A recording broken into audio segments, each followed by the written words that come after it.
May Allah subhanahu wa ta'ala accept our deeds in this holy and blessed month of Ramadan. One of the questions that many of us ask is, what is Imsak time?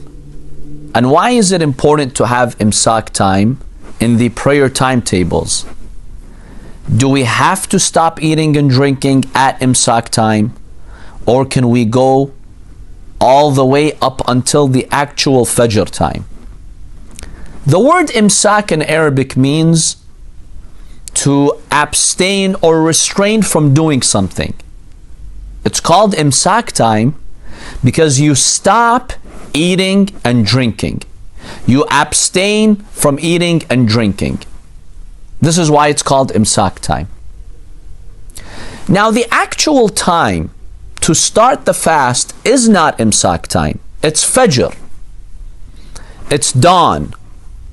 Allah subhanahu wa ta'ala tells us in the Holy Qur'an in Surah Al-Baqarah, وَكُلُوا وَاشْرَبُوا, you are free to eat and drink, حَتَّى يَتَبَيَّنَ لَكُمْ الْخَيْطُ الْأَبْيَضُ مِنَ الْخَيْطِ الْأَسْوَدِ مِنَ الْفَجْرِ. You're allowed to eat and drink until you see the white light, the white thread, visible from the black one. This is an Arabic expression that refers to dawn.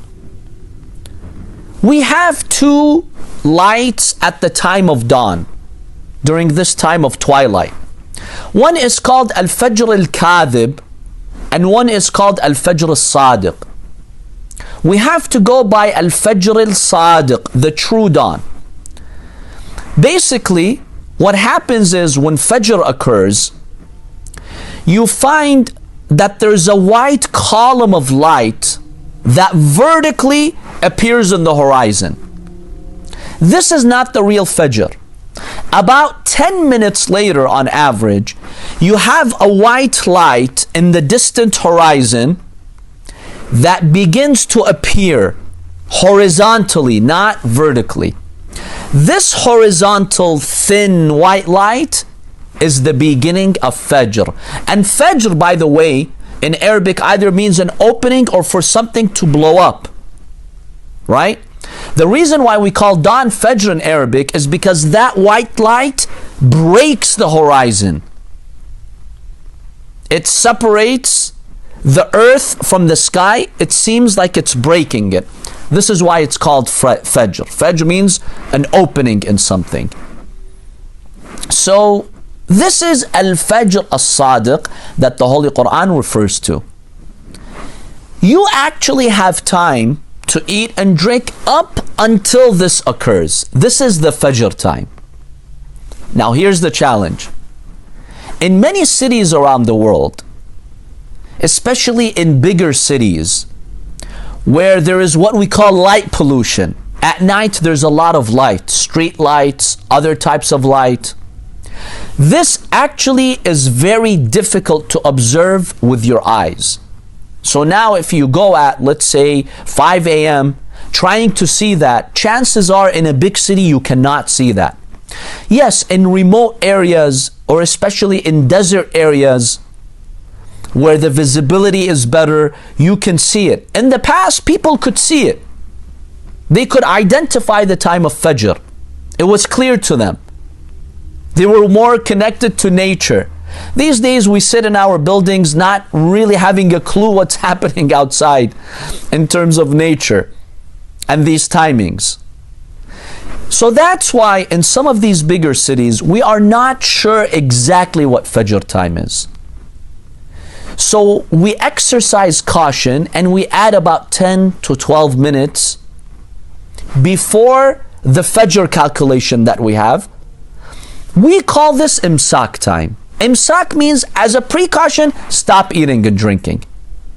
You don't have to, but as a precaution, this would be a good time to stop eating and drinking so that you prepare yourself for the fast of that day.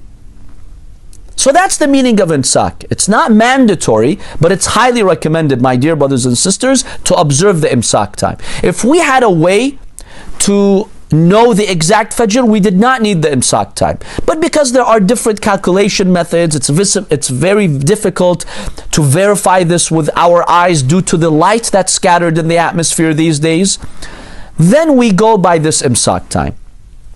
Now, are you allowed to pray at Imsak time? No. Remember, you have to pray when you know definitely Fajr has set in. So you cannot start your Salah at Imsak time. I've heard some people, they have this false assumption that at Imsak time you start praying and at Fajr time you start the fast. No. The fast and the Salah, they start together at Fajr time.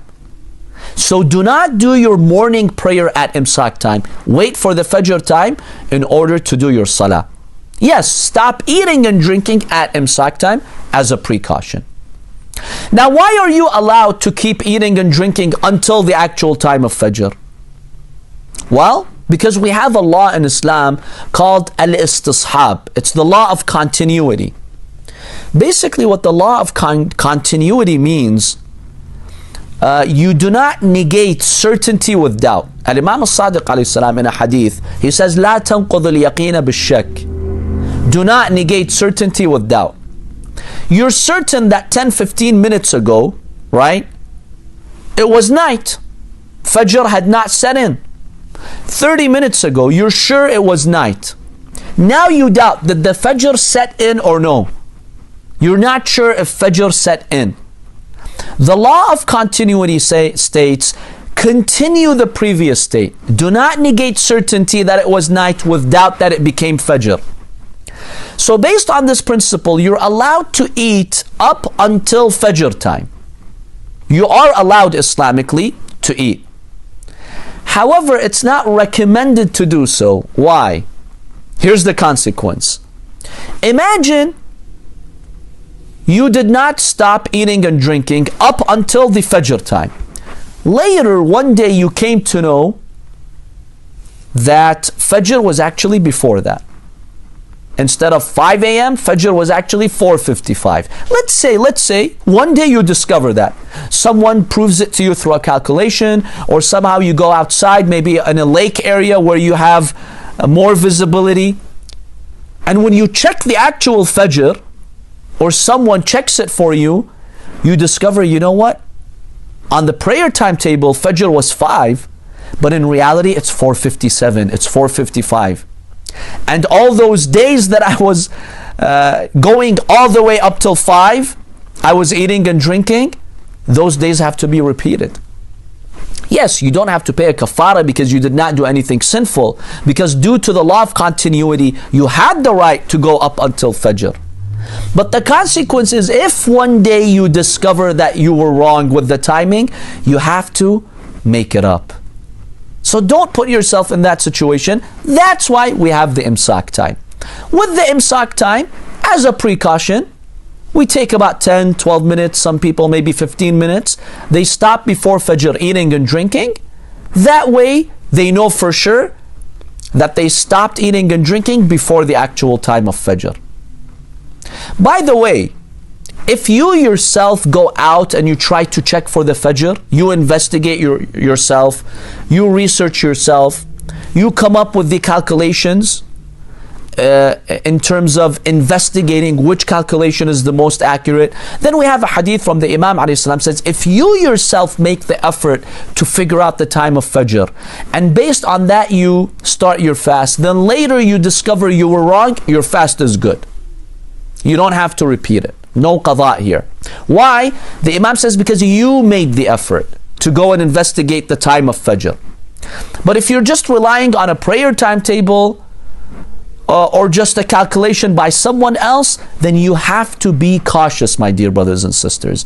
That's why I encourage everyone to stop eating and drinking at Imsak time, and then 10-15 minutes later, you can do your morning prayer once you're confident that the time for Fajr has set in. One last point here about Fajr. There are some people who live in northern latitudes, like northern Canada, Alaska, northern Europe, Sweden, Finland. During the summer months, the Fajr is not discernible there, because the night doesn't really get that dark. There is still, this level of light in the atmosphere. So you can't really see this, white light at the time of Fajr. Because as you get closer to the North Pole in the summer, there is no night. So if you get closer there, you will have a sunset. Maybe the night is 3-4 hours long, but it's not dark. So how do you identify the Fajr here? And the calculations here, by the way, sometimes confuse you. There are different calculation methods. Here's what a number of maraja and scholars have said. They've said to know the Fajr time here, see when it starts to light up out there. So let's say it's 2 a.m., 3 a.m., and you notice that out there it's getting lighter, it's getting brighter. Once the sky gets brighter and that's discernible to the eye, that means Fajr has set in, and basically you pray and you start your fast, inshallah.